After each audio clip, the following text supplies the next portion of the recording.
ഇന്ന് ഉച്ചയോടെ തായ്ലാന്റിലും അയൽരാജ്യമായ മ്യാൻമറിലും വൻ ഭൂചലനം. റിക്ടർ സ്കെയിലിൽ 7.7 തീവ്രത രേഖപ്പെടുത്തിയ ഭൂചലനത്തിന്റെ പ്രഭവ കേന്ദ്രം മ്യാൻമറിലെ സാംഖൈയിൽ നിന്ന് 12 കിലോമീറ്റർ അകലെയാണ്. ഇന്ത്യൻ സമയം 11:50 അനുഭവപ്പെട്ട ഭൂചലനം മിനിറ്റുകളോളം നീണ്ടുനിന്നിരുന്നു. ഇന്ത്യയിലും ബംഗ്ലാദേശ്, ലാവോസ്, തായ്ലാന്റ്, ചൈന എന്നിവിടങ്ങളിലും പ്രകമ്പനം അനുഭവപ്പെട്ടതായി റിപ്പോർട്ടുകളുണ്ട്. കെട്ടിടങ്ങൾ കുലുങ്ങുന്നതിന്റെയും പാലം തകരുന്നതിന്റെയും ഭയചകിതരായ ജനക്കൂട്ടം ഓടുന്നതിന്റെയും ദൃശ്യങ്ങൾ സമൂഹമാധ്യമങ്ങളിൽ പ്രചരിക്കുന്നുണ്ട്.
ไปค่ะวิ่งเข้าฝุ่นค่ะ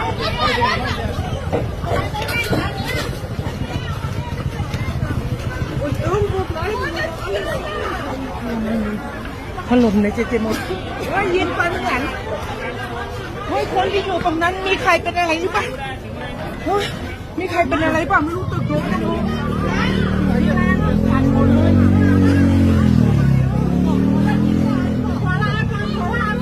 ไปค่ะฝุ่นค่ะวิ่งค่ะตึกถล่มสารนะไปค่ะพี่วิ่งค่ะมันฝุ่นค่ะ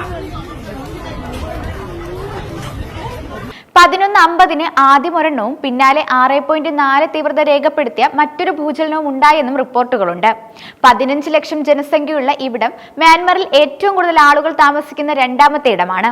എന്നാൽ നാശനഷ്ടങ്ങളുടെ കൃത്യമായ വിവരം ഇതുവരെ പുറത്തു വന്നിട്ടില്ല. തായ്ലാന്റിലും പ്രകമ്പനം ഉണ്ടായിട്ടുണ്ട്. ഭൂചലനം ഉണ്ടായതിന്റെ ഭാഗമായി ബാങ്കോക്കിലും ചൈനയിലെ യുനാൻ പ്രവിശ്യയിലും മെട്രോ റെയിൽ സർവീസുകൾ നിർത്തിവച്ചിരുന്നു. തായ്ലാന്റ് പ്രധാനമന്ത്രി പയേതുങ് താൻ ഷിനവത്ര സ്ഥിതിഗതികൾ അവലോകനം ചെയ്യാനായി അടിയന്തര യോഗം വിളിച്ചിട്ടുണ്ട്. ബാങ്കോക്കിൽ അടിയന്തരാവസ്ഥ പ്രഖ്യാപിച്ചിട്ടുണ്ട്. ഭൂചലനത്തിന് ഞെട്ടിക്കുന്ന വീഡിയോ ആണ് ഇപ്പോൾ പുറത്തു വന്നുകൊണ്ടിരിക്കുന്നത്. നിർമ്മാണത്തിലിരുന്ന ബഹുനില കെട്ടിടം നിലം പതിക്കുന്നതിന്റെയും വീടുകളും മറ്റും തകരുന്നതിന്റെയും ദൃശ്യങ്ങളാണ് പുറത്തു വന്നതിലുള്ളത്. ബാങ്കോക്കിൽ നിർമ്മാണത്തിലിരുന്ന ഒരു വലിയ കെട്ടിടം തകർന്നു വീണ് 43 തൊഴിലാളികൾ കുടുങ്ങിക്കിടക്കുന്നതായി റിപ്പോർട്ടുണ്ട്.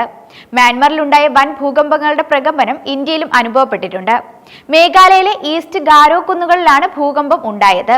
ആദ്യത്തേത് രാവിലെ 11:50 7.0 തീവ്രതയിലും രണ്ടാമത്തേത് ഉച്ചയ്ക്ക് 12:02 7.2 തീവ്രതയിലുമായിരുന്നു. ഭൂകമ്പത്തിന് ശേഷമുള്ള നാശനഷ്ടങ്ങളെക്കുറിച്ച് മ്യാൻമറിൽ നിന്ന് ഉടനടി ഒരു വിവരവും ലഭിച്ചിട്ടില്ല. ആളുകൾ പരിഭ്രാന്തരായ തെരുവുകളിലേക്ക് ഓടിയെന്നും നീന്തൽക്കുളങ്ങളിൽ നിന്ന് വെള്ളം പുറത്തേക്ക് തെറിച്ചുവെന്നും ബാങ്കോക്കിലെ ദൃക്സാക്ഷികൾ പറയുന്നുണ്ട്.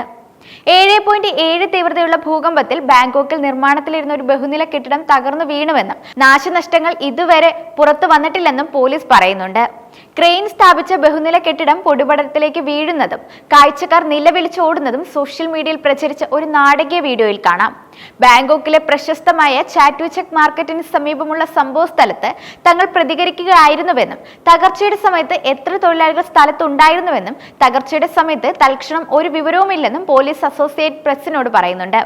ഉച്ചയ്ക്ക് ശേഷമുള്ള ഭൂകമ്പത്തെ തുടർന്ന് 6.4 തീവ്രത രേഖപ്പെടുത്തിയ തുടർ ചലനങ്ങളും ഉണ്ടായിരുന്നു. ബാങ്കോക്കിന്റെ വലിയ പ്രദേശത്ത് 17 ദശലക്ഷത്തിലധികം ആളുകൾ താമസിക്കുന്നുണ്ട്. തായ്ലാന്റിലെ ദുരന്ത നിവാരണ വകുപ്പ് അറിയിച്ചതനുസരിച്ച് രാജ്യത്തെ മിക്കവാറും എല്ലാ പ്രദേശങ്ങളിലും ഭൂകമ്പം അനുഭവപ്പെട്ടിട്ടുണ്ട്. തലസ്ഥാനമായ നൈപിറ്റോവിൽ ഭൂകമ്പത്തിന്റെ മതപരമായ ആരാധനാലയങ്ങൾ കേടുപാടുകൾ സംഭവിച്ചിട്ടുണ്ട്. തലസ്ഥാനമായ നൈപിറ്റോവിൽ ഭൂകമ്പത്തിൽ മതപരമായ ആരാധനാലയങ്ങൾക്ക് കേടുപാടുകൾ സംഭവിച്ചിട്ടുണ്ട്. ചില ഭാഗങ്ങൾ നിലംപൊത്തി, ചില വീടുകൾ തകർന്നു. ആഭ്യന്തര യുദ്ധത്തിൽ കുടുങ്ങിക്കിടക്കുന്ന മ്യാൻമറിൽ നിന്ന് നാശനഷ്ടങ്ങളെക്കുറിച്ചുള്ള കൂടുതൽ റിപ്പോർട്ടുകൾ ഉടൻ ലഭ്യമല്ല.